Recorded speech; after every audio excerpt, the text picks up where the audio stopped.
3 minutes. It'll have a green light for the first 2, and then an amber for the last minute, and then the red. There'll also be an audible alarm that goes off after you run out of time. Let's see, no displays of support or opposition to bills, vocal or otherwise, will be allowed from the audience. Committee members with us here today will introduce themselves, and we will start on my right with Senator Sanders. Good afternoon, Rita Sanders, District 45, which is the Bellevue Office Community. Ray Aguilar, District 35, Grand Island. John Lowe, District 37, Gibbon, Shelton, Kearney. Good afternoon, Steve Halloran, District 33, which is Adams County, Kearney, and Phelps County. I'm Megan Hunt. I represent District 8, which includes the northern part of Midtown Omaha. Dick Clark is the legal counsel for the government committee. Julie Conrad is the committee clerk, and the vice chair is Senator Sanders. And with that, we got some pages to introduce. Let's see. Christine, raise your hand. You're behind Halloran. Yes, you are over there. She is a political science major at UNL, a senior from North Platte. And Cameron, and he's political science also, in history, UNL senior from Omaha. And with that, we will open on our first bill, LB 830. Senator Blood, welcome to the Government Committee.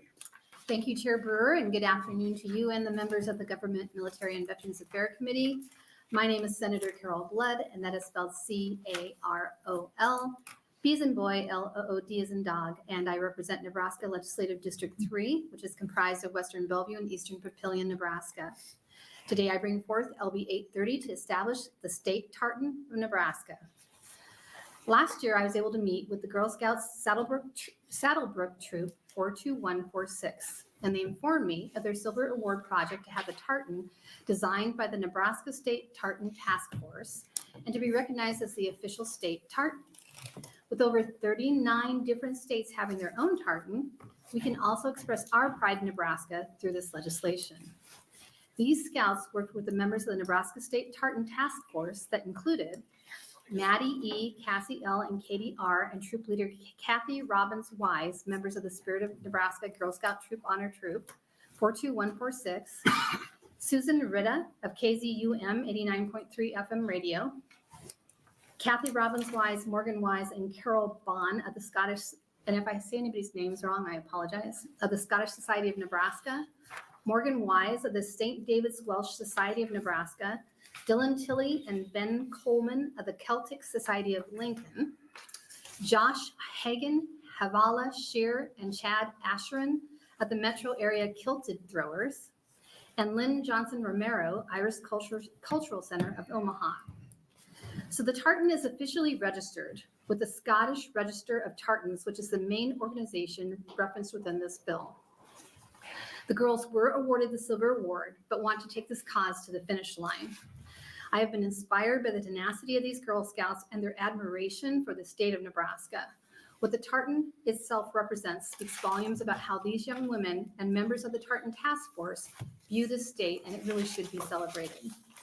So using the song, Beautiful Nebraska, and I know a lot of you think the Nebraska Fight Song is our state song, but it really is Beautiful Nebraska, and the State Blue Book, the symbolization of the Nebraska tartan includes the following colors. Blue. With over 80,000 miles of rivers in the state, and the name of our state being derived from the Oto word for the Platte River, Nebraska, meaning flat water, the tartan's blue background reflects the lakes and rivers in our state, not to mention the beautiful aquifers that flow beneath it. Yellow represents our tall and short grass prairies, sandhills, state flower, which is goldenrod, and our state bird, the western meadowlark. Green. These squares represent our state's connection to trees and agriculture. According to the February 2022 Nebraska Agricultural Fact Card, 92% of Nebraska is farmland. Nebraska was originally designated the tree planter state by legislative action in 1895, and Nebraska's claim to tree planting fame includes the founding of Arbor Day in 1872 by J. Sterling Morton of Nebraska City, the Timber Culture Act of U.S. Senator Phineas W. Hitchcock in 1873, and the millions of trees planted by early settlers as windbreaks, woodlots, and orchards. Black. The black lines throughout the tartan represents the railroads that brought transportation and employment to many immigrants during the Homestead Act, and continue to this day providing transportation and employment to people and goods in and traveling through Nebraska, especially with Bailey Yard in North Platte, Nebraska, being the largest rail classification yard in the world. Scarlet. The scarlet lines represent the blood shed by those gone before us on this land, that we may learn from the lessons of our history. White reflects the state motto that we strive for, equality before law. We wanted Settlebrook Troop 21462 to appear today and testify in support of LB 830, but scheduling conflicts like going to school didn't allow that. But thankfully, the Girl Scouts Madison, Cassandra, and Catherine wrote an online comment stating how enthralled the girls were to complete what they started almost 4 years ago and to complete the Civil Award project. Thank you for listening, and feel free to ask any questions you may have, but I do see some testifiers here as well that will probably be more entertaining than me. All right, thank you for that opening. Let's see if we have any questions for you. Questions for Senator Blood, Senator Aguilar. Senator Blood, Yes, sir. just one question. Are you aware that the governor may designate official state items? Yes, we are aware of that, and the governors, both present and past, have done proclamations but never made a designation. Okay, All right, any other questions? All right, will you stick around for closing? I will gladly. All right, thank you. All right, we are going to start with proponents to LB 830. Come on up.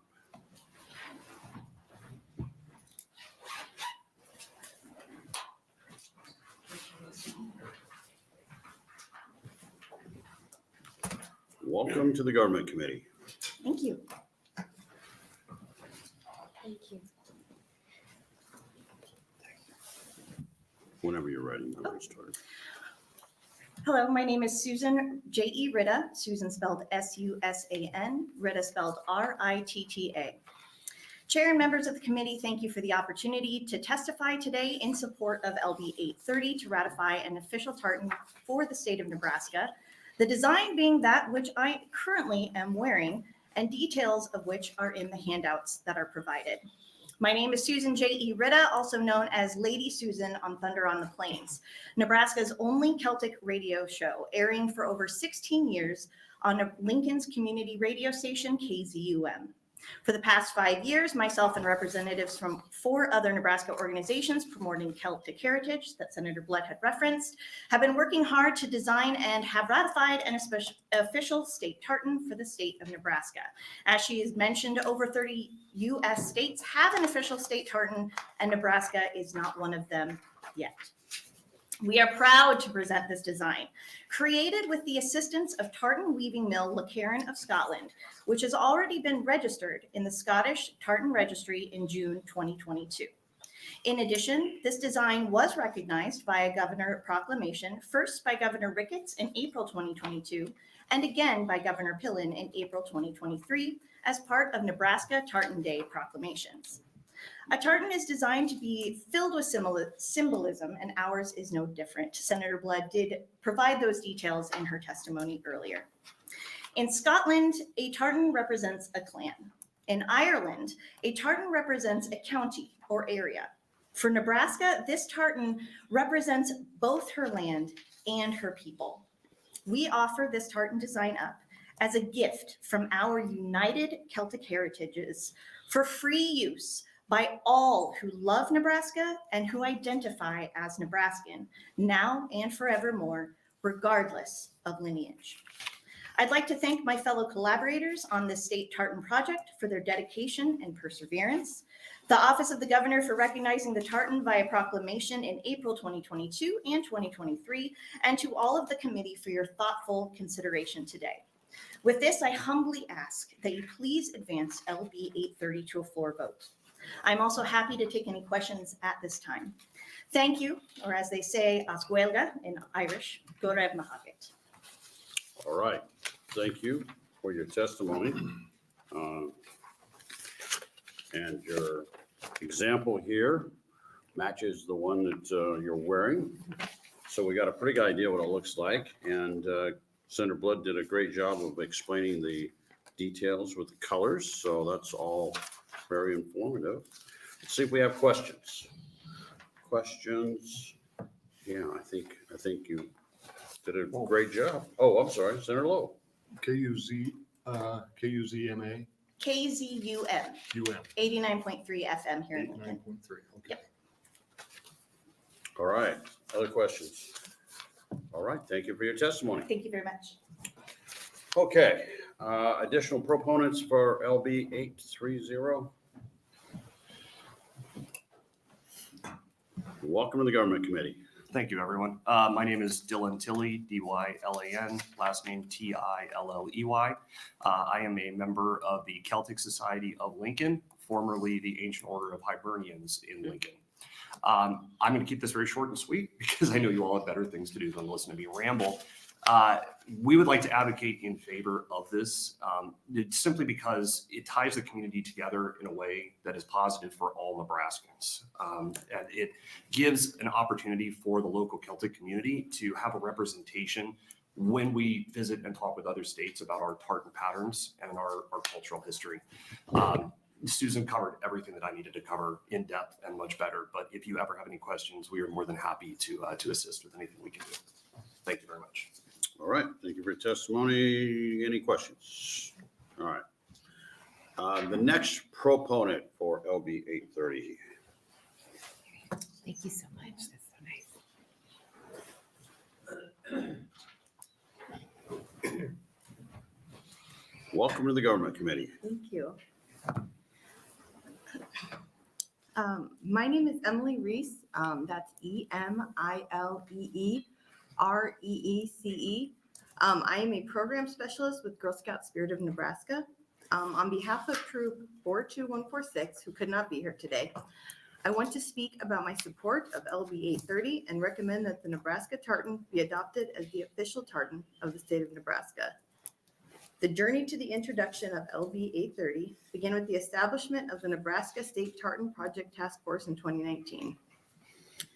Girl Scouts Spirit of Nebraska Senior Honor Troop 42146 partnered with the task force to help advocate for the adoption of the official state tartan of Nebraska as their Silver Award project.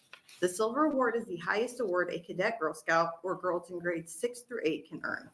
To earn the Silver Award, girls must identify an issue that is important to them, develop a plan that addresses that issue, and implement a sustainable take action project.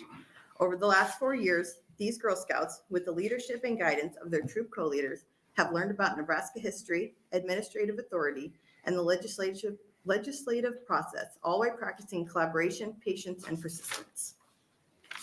With the passage of LB 830, you will not only provide a long-awaited closure to a Girl Scout Silver Award project, but you also help educate people about our state, as well as instill a sense of pride in Nebraska for all that wear the tartan.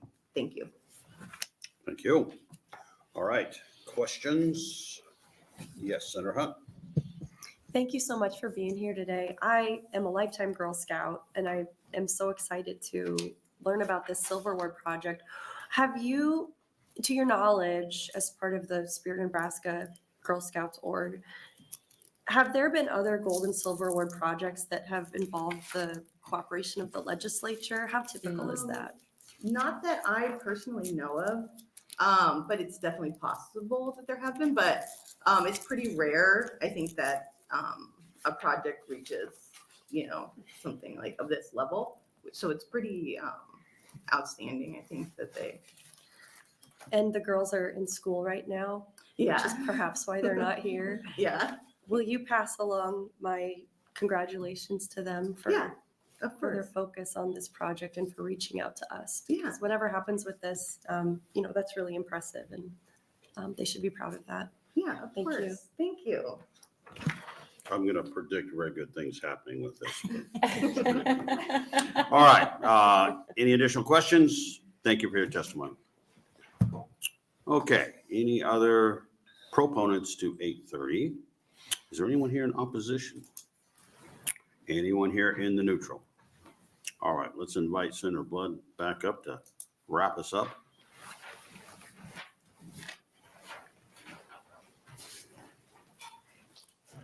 So in closing, I'd like to clarify one thing, is that I've been asked if this is part of my heritage. If it was part of my heritage, I'd be here promoting kolaches. Oh, please, Pardon? please. I'll bring some before the year is over. Dobrý den, jak se máš?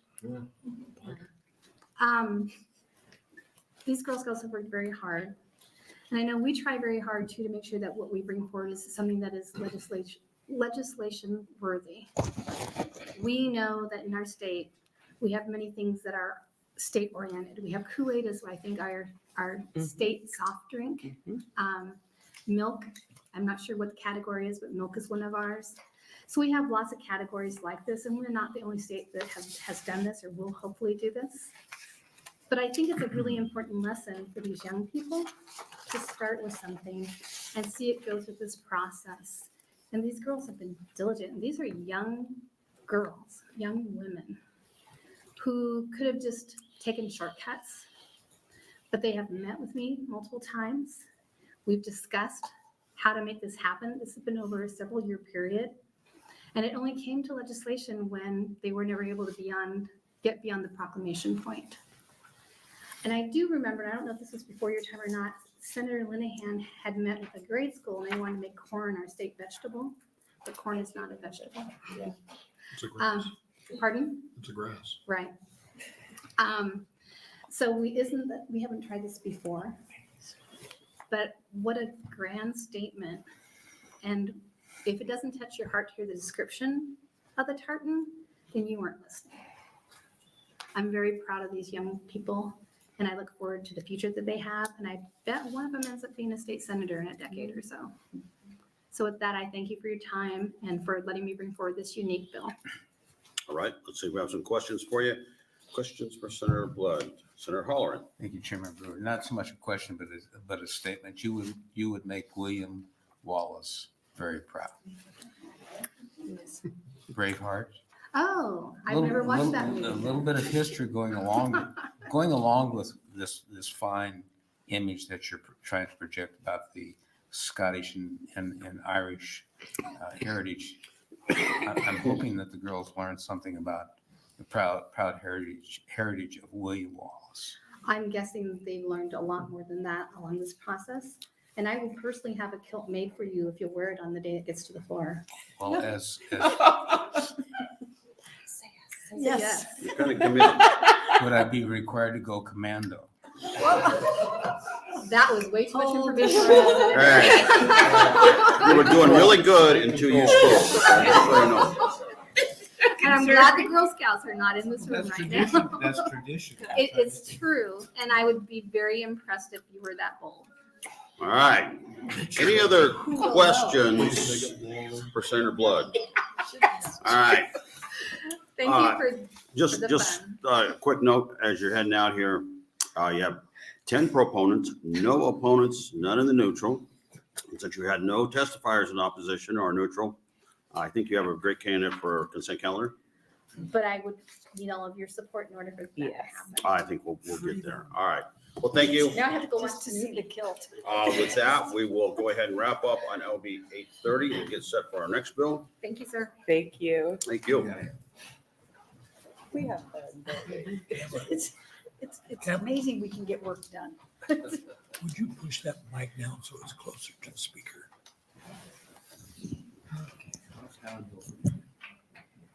We were doing so good, Hollering, until you had to jump in there. She's Gum up getting over, things. you know, she's. Levity, like brevity, is a soul. I think Merman has a bill against that. What you're talking about. All right. Can't unhear it. Now, 1102 would be your bill.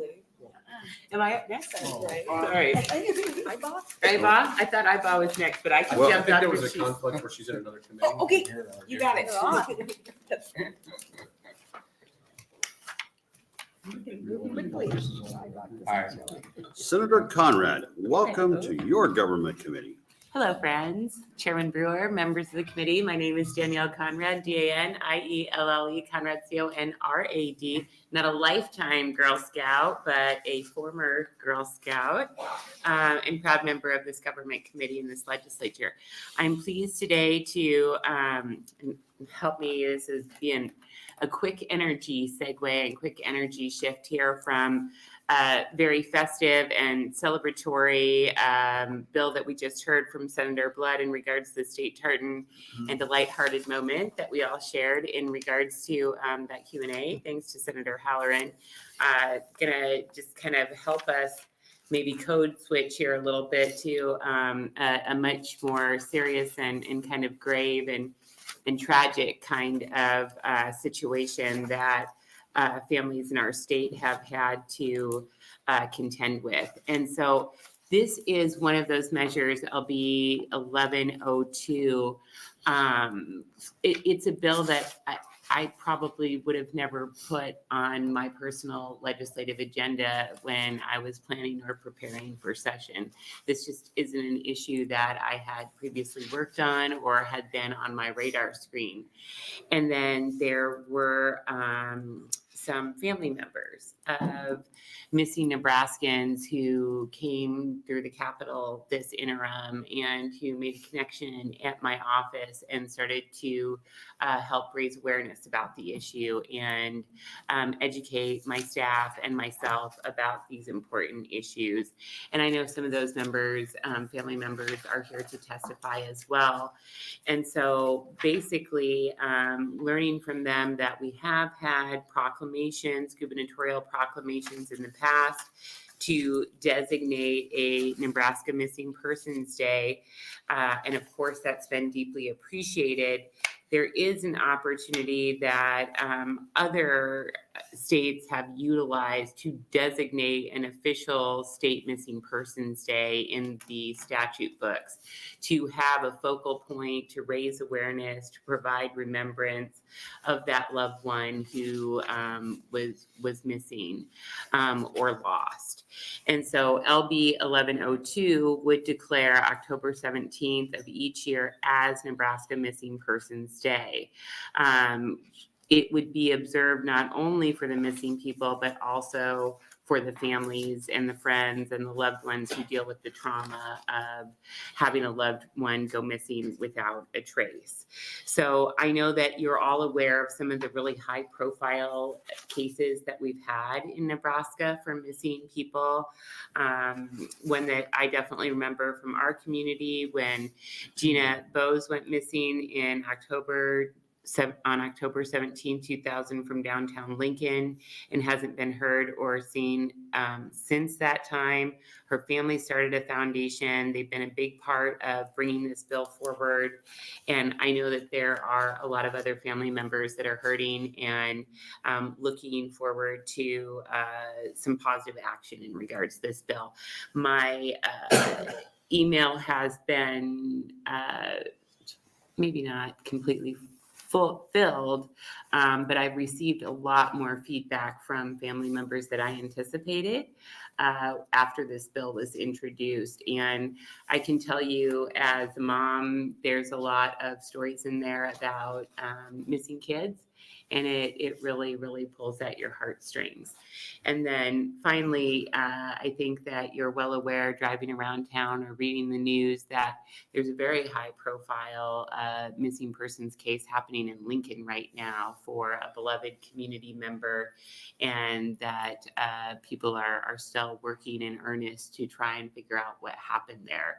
But when I was preparing for the hearing, I was thinking about after that period of time, when the yard signs go down or the billboards go down or the search teams are disassembled, is there something else that we can do as a community, as a state, to still provide a focal point of recognition to raise awareness? So in addition to some of those individual high profile cases that we're well familiar with, I also wanted to thank Senator Raybould, and I know she had to leave today because she was under the weather, and Senator Brewer for their incredible leadership in raising attention for murdered and missing Indigenous women as well in Nebraska and across the country. And I think there's definitely intersections and tie-ins here as well. So happy to answer questions. And I know there's some family members that are here today to share their stories as well.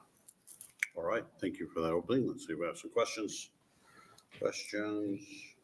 The date that was picked, was there a unique significance to the 17th October? Yes, thank you so much, Chair Brewer. I think that the date as designated in the legislation as drafted coincides with the date that Gina Bose went missing in Lincoln back in 2000. Very good. Thank you. All right, you'll stick around to close? Yes, please. Good. Yes. All right, so we will start with proponents to LB 1102. Come on up.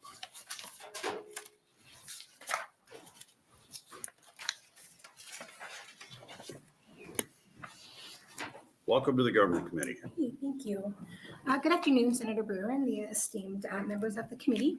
My name is Rhea Barfield, and that's R-H-E-A, B as in boy, A-R, F as in Frank, I-E-L-D. I am here today representing the families of Nebraska missing persons because I am one of them. Janelle Rapp wishes she could be with us today as she too has a missing loved one, Gina Bose. So why Nebraska Missing Persons Day? According to the FBI, there were 3,000 missing person reports in Nebraska in 2023. The year concluded with 84 who are still missing. As we are standing here before you, 8 more missing persons reports will be filed today in Nebraska. This is what's happening right now. Since the start of 2024, 53 missing persons cases have already been filed with the Nebraska State Patrol. The following are just a small portion of the Nebraska missing. They are my cousin, Tyler Goodrich, a 35-year-old father and resident of Lincoln who disappeared on November 3rd, 2023. Marilyn Alexander, a 39-year-old mother who vanished from Hastings in 2001. Teree Price, an 8-year-old girl who vanished in June of 2020 along the Platte River. Chance Engelbert, a 28-year-old father, last seen in Gering, Nebraska in July of 2019. Jason Jelkowski, a 19-year-old missing man from Omaha, last seen taking out the trash in 2001.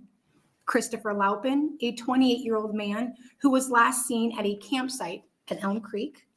Sunny Sramick, an 18-year-old female from Trenton who vanished on her way to Omaha in 2001. Cindy Valley, a 15-year-old girl last seen in Omaha in August of 2011. Joseph Bermel, a 44-year-old male who went missing from Omaha just 4 days ago. And Reem Alhamwi, a 17-year-old male from Lincoln who has been missing for the last 5 days. And then there's Janelle Rapp's sister, Gina Bose, who has been missing from Lincoln, Nebraska since October 17th of 2000. We honor Gina by naming October 17th as Nebraska Missing Persons Day.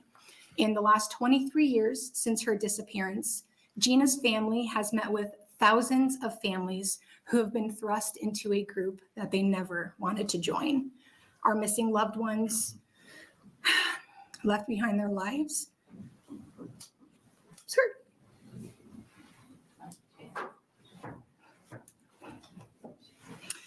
Their hopes and dreams.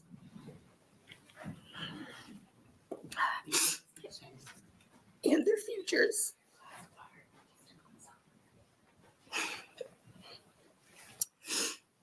And then we are left behind wondering what happened.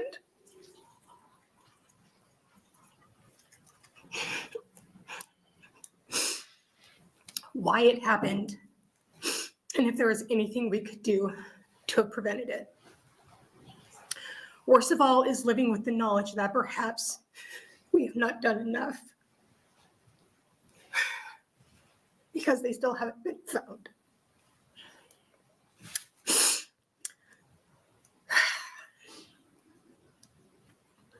I'm so sorry. Oh, you're good. You're good. Drive on. Our loved ones have simply vanished. Simply vanished. It gives law enforcement nothing to follow up on, and media agencies nothing to report. Everyone's hands are tied. The hope is lost, and our families are left feeling alone. Placing October 17th as Nebraska's Missing Persons Day on Nebraska's official calendar gives the families of those who have disappeared a current story and the power to ask for their story to be told by their local media. This special day dedicated to highlighting our loved ones will renew our hope and give the public an opportunity to be part of the solution. This is more than just naming a day. It's our rainbow. It's our ability to restore that hope, to allow remembrance, and to refresh the minds of everyone around us. So I urge you to vote in favor of October 17th as being marked as Nebraska Missing Persons Day. Your yes vote will be the story and give power and a voice back to our families and the ones that are still missing. Because we're nothing without each other. We're nothing without our families. This day will live beyond us and be a legacy of care passed down to future Nebraskans. So with your guys' favorable vote and the good people of Nebraska, so much is possible. Thank you so much for taking your time to listen and to consider October 17th as officially being designated as Nebraska Missing Persons Day. Thank you for your testimony. Let's see if we have any questions. Questions. All right. Oh, Senator Lowe. Thank you, Chairman, and thank you for coming to testify today. We don't get many emotional bills in this committee, Sorry. and I was going to allow you more time to finish if you ran out of time, so I appreciate you coming and telling the Someone story. made sure she didn't run out of time. I saw that was the I longest talk yellow fast, light so the I've tears ever can seen. be, you know. Thank you. All right. Any other questions? All right. Thank you for coming. Thank you for your testimony. And thank you for the water. Quick comment, Yes. whatever you do, don't give up. No, my cousin Tyler's parents are here, Lonnie and Pam, and we can't. It's not in our blood, so thank you guys so much. You bet. Thank you for being here. Okay, we are still on proponents to LB 1102. Any other proponents? Anybody here in opposition? Good. Anyone here in neutral for LB 1102? All right, we will invite Senator Conrad to come. Oh, I think I'm sorry. Oh, we had someone? This was unplanned. No, come on up. Proponent. Proponent, all right. I went pretty quick there, so please have a seat, I sit wasn't down intending to do this, but and relax. And Lonnie Goodrich, LONNIE, GOODRICH. And I will try to do this without tears. Tyler Goodrich is our son. He's been missing since November 3rd. Short and sweet, anything that we can do that keeps these people's face in the news, keeps people's names in everyone's hearts, anything for any person, whether it's missing one day or 23 years, that we never forget. Because that's the only hope as a parent of a missing person. That's the only hope we have, is that people continue to see their face and to recognize the problem that we have with people going missing, whether it's on their own accord or whether it is because of criminal activity or whatnot. But our hope is to keep their faces and their names out there so that they're always alive to the rest of the state. And people will never give up and they will keep looking for them. That's all I have. All right, thank you for that testimony. Let's see if I have any questions for you. Questions? Well, thank you for that extemporaneous. It's always from the heart when you come up and do that. We appreciate it. Thank you.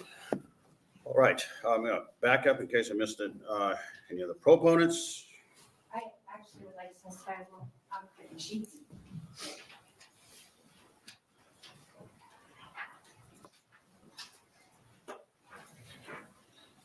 My name is Elizabeth George, Elizageeth. Last name George, George.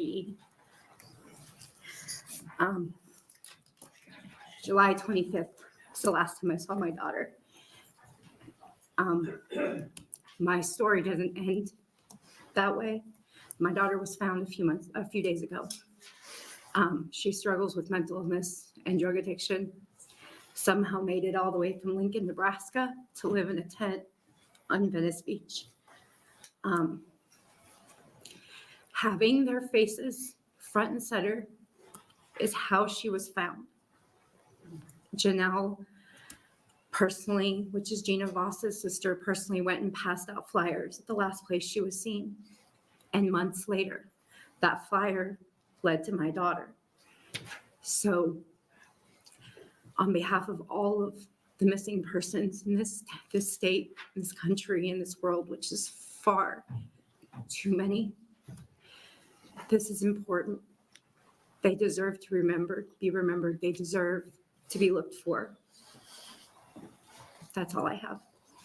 All right, thank you for your testimony. Do you have any questions? All right, thank you again. All right, any additional proponents? Is there anybody here who's no opponent? Anyone here in the neutral? All right, with that, I'll invite Senator Conrad back up to wrap it up. Very briefly. Thank you so much, Chair. Thank you, members of the committee, for your consideration and kind questions and affirming notes of hope, which I think that we can always utilize and should always reflect upon together. I want to thank the families that stepped forward today. I mean, clearly, the most devastating kind of testimony to provide, especially in this kind of forum, about something that's so traumatic and that hits so close to home and to the heart. And I think clearly their heartache was on display, as we could each imagine walking in their shoes, perhaps, as they've found themselves on this really challenging journey. So with that being said, I know that each of the cases that they highlighted today, from what I've been able to read about their missing family members, that they were very vibrant and beloved members of the community who contribute a lot of really important things to our communities, and want to remember those positive aspects as well. But there's no fiscal note on the legislation, and would definitely urge your favorable consideration, and I'm happy to answer any questions. All right, thank you. Let's see if I have questions for you. Questions for Senator Conrad? Again, we'll exec next week. Okay. You have 0 opponents, 0 in the neutral, and from the testimony day. So we'll get a vote next week for you, and very good. See if we can't move this along. Very good. Thank you so much. All right. Thank you for your testimony.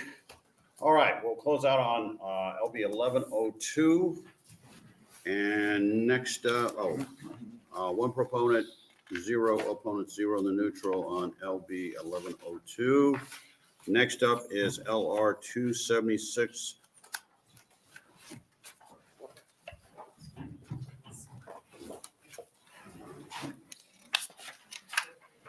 Thank you for passing over and accommodating my other schedule. I appreciate that. Senator Ibach, welcome to the Government Committee.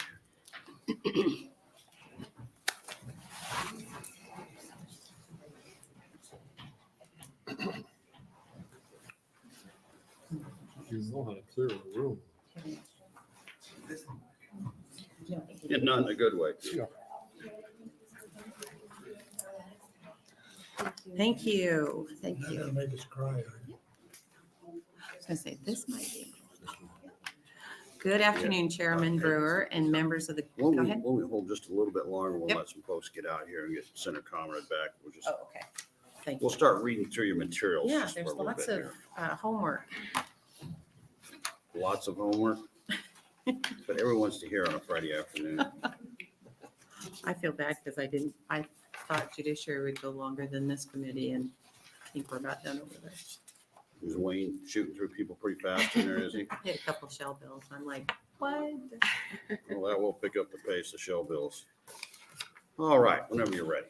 Okay, thank you very much. Good afternoon, Chairman Brewer, members of the Government, Military, and Veterans Affairs Committee. My name is Senator Teresa Ibach, I-B-A-C-H, and I'm here to present Legislative Resolution 276 for your consideration. If adopted, LR 276 would ask members of the United States Congress to enact federal legislation to change all counties in Nebraska east of Sheridan County, Garden County, and Dual County to the Central Time Zone as illustrated in the map I presented you. After being asked by numerous constituents over the interim to move the time zone line to the Nebraska-Colorado border, I began to explore the background of the issue and how this could be achieved. I discovered that time zone boundaries are established by federal law, but can also be changed by the United States Secretary of Transportation if adjustment is deemed to benefit commerce. Since time zones are suspended to be supposed to be standardized, states cannot single-handedly make this change, which is why I'm presenting you with resolution instead of an actual bill. Over the last 2 decades, 15 communities have changed their time zone boundaries, with the last change occurring in 2010. This is not a new concept to Nebraska. I provided you a map from Rand McNally from 1921, which shows the time zone line has been changed at least one time in Nebraska over the past 100 years, and a map of the current time zone so you can see all the changes over the past century across the nation. In fact, the community of Valentine experienced a change such as this in the 60s. Prior to the change, the Central and Mountain Time Zone ran right along Valentine's Main Street. If you were on the east side of the street, you were in Central Time Zone, and if you were on the west side of the street, you were in Mountain Time Zone. It was then determined it was beneficial to move Valentine into the Central Time Zone, and the boundary was moved further west. After the change, Valentine was no longer split. However, Cherry County remains split. To me and to the co-sponsors of this resolution, it makes sense to move the boundary line further west to the Cherry County line and to follow the county line south, which would create a relatively straight line that would bisect the state cleanly. Of all the legislation I have introduced, I have probably received the most feedback on this measure. There's been some opposition, but most times when I explained what LR 276 would seek to achieve, most of them believe it actually does make sense. That being said, as I mentioned before, the state cannot make this change alone. Even if the legislature were to adopt this measure, it would either require a change in federal law or U.S. Department of Transportation approval for this to go into effect. But I do believe this is a conversation worth having, which is why I have brought LR 276 to you today. With that, I would be open to any questions you might have. All right, thank you for that intro.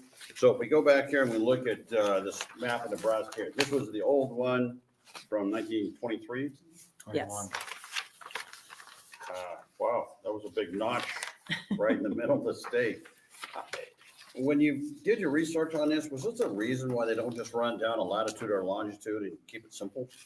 Well, it's based on the railroad. So once upon a time when the railroad was running through, it was based on changes with them, with their trajectory. Huh. History day and Learn something new every day. Well, let's see, we don't have some questions for you. Senator Lowe. Thank you. Was there any thought of just moving it to the Nebraska border you mean with the panhandle as well? with the panhandle as well? Just Well, so all of Nebraska is under one time zone, whether it's mountain time or central time. Well, I've had a few of those conversations, but most people in the panhandle do not want us to touch their mountain time zone. That's why I said change to mountain time all over the state. You want to change the whole state to mountain time? Well, that would be a notch. You think this was a notch? We'd have mountains. Never mind. That would be a barrier, yes. Yeah, that would be a challenge. Okay, other questions? All right, thank you. You'll stick around for close? For sure. All right. All right, we'll start with proponents to LR 276. We'll go to opponents to LR 276. And how about anybody in the neutral on LR 276? All right, Senator Ibach. I told you it would be easy. Well, it's a Friday afternoon and we appreciate your kindness on that one. Let me read into the record here on LR 276. 0 proponents, 6 opponents, 0 in the neutral. And with that, we will close on LR 276. And we will also close our hearing for today. So we had predicted an hour and we're gonna be a little better than that. So anyway, thank you and everybody have a good weekend.